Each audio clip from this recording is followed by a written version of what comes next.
targeted employment area. We have mentioned before that the required amount of investment depends on the specific area the project is developed and if that area is a targeted employment area. So, what is a TEA? A TEA is a rural area or an area that has experienced high unemployment.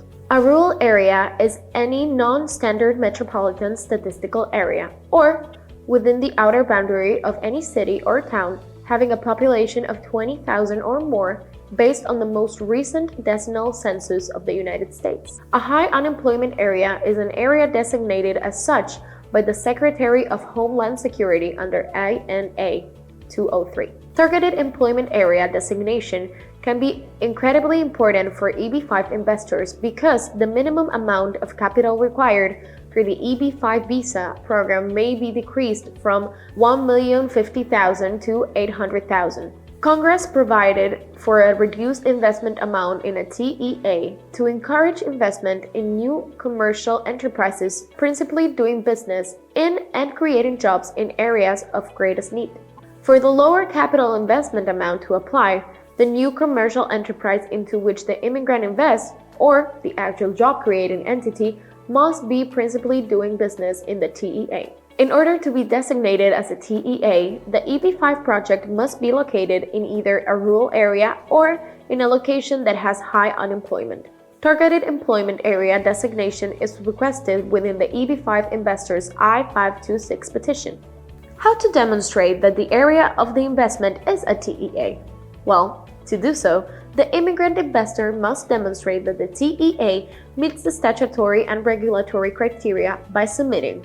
For rural areas, they should provide evidence that the area is not located within any MSA, as designated by the Office of Management and Budget, nor within any city or town having a population of 20,000 or more, as based on the most recent decennial census of the United States. For high unemployment area in standalone petitions field on or after March 15, 2022, a description of the census tracts and unemployment statistics that allows USCIS to make a case-specific designation as an area of high unemployment. The immigrant investor must demonstrate that the weighted average of the unemployment rate for the requested area based on the labor force employment measure for each census tract is at least 150% of the national average unemployment rate.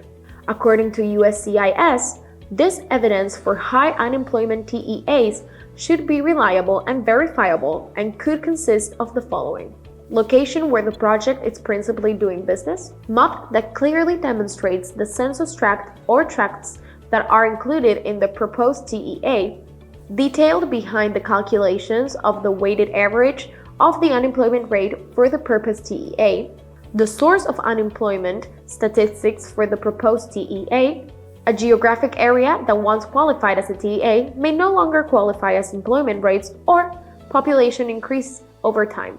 Immigrant investors occasionally request eligibility for the reduced investment threshold based on the fact that the other immigrant investors who previously invested in the same new commercial enterprise qualified for the lower capital investment amount. The immigrant investor must establish, however, that at the time of investment or at the time of filing the immigrant petition, as applicable, the geographic area in question qualified as a TEA. An immigrant investor cannot rely on previous TEA determinations made based on facts that have subsequently changed.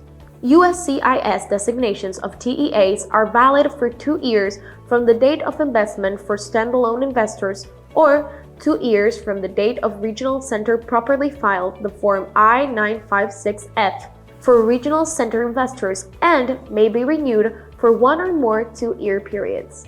An immigrant investor who has invested the amount of capital required for a TEA during an approval designation does not have to increase their investment if the designation expires. The investor is not required to demonstrate that the area in question remains a TEA at the time the Form I-829 petition is filed.